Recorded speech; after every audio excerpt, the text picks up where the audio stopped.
Hi friends, welcome to Indhu's kitchen. இன்னைக்கு நம்ம சேனல்ல சாம்பார் சாதம், தயிர் சாதம், ரசம் சாதம் எல்லா வகையான வெரைட்டி ரைசஸ் கூடவும் தொட்டு சாப்பிட்ற மாதிரியான ரொம்ப டேஸ்டான வாழைக்காய் ஃப்ரை எப்படி செய்யறதுன்னு பார்க்கலாம்.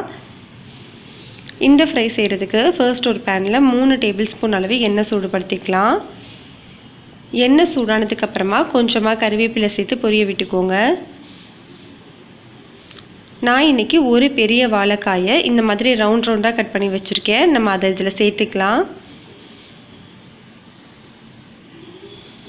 ஸ்டவ்வை மீடியம் ஹீட்டில் வச்சுட்டு இந்த வாழைக்காயை ஒரு நிமிஷம் மட்டும் இந்த எண்ணெயில் வதக்கி விட்டுக்கோங்க.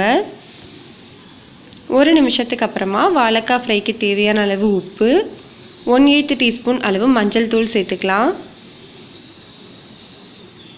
இதை இப்போ நல்லா கலந்து விட்டுக்கோங்க. கலந்ததுக்கு அப்புறமா ஒரு மூடி போட்டு ஸ்டவ்வை மீடியம் ஹீட்டில் வச்சு ஒரு 3 நிமிஷம் மட்டும் வேக வச்சுக்கலாம். 3 நிமிஷத்துக்கு அப்புறமா வாழைக்காய் ஒரு 50% அளவு வெந்திருக்கு.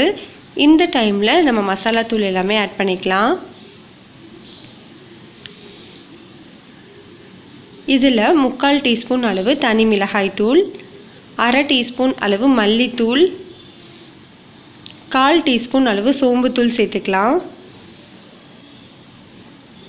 வாழைக்காய் உடைஞ்சிராமல் இந்த மசாலா எல்லாத்தையுமே மிக்ஸ் பண்ணி விட்டுக்கோங்க.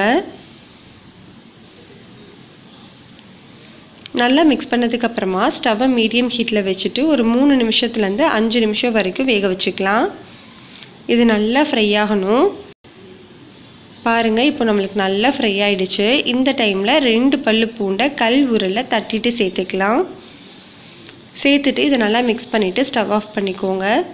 அவ்வளோதான், நம்மளுக்கு ரொம்ப சிம்பிளான டேஸ்டான வாழைக்காய் ஃப்ரை ரெடி ஆகிடுச்சு. இந்த ரெசிபி உங்களுக்கு பிடிச்சிருந்ததுன்னா லைக் பண்ணுங்கள், ஷேர் பண்ணுங்கள், கமெண்ட் பண்ணுங்கள். மறக்காமல் நம்ம சேனலை சப்ஸ்கிரைப் பண்ணிக்கோங்க.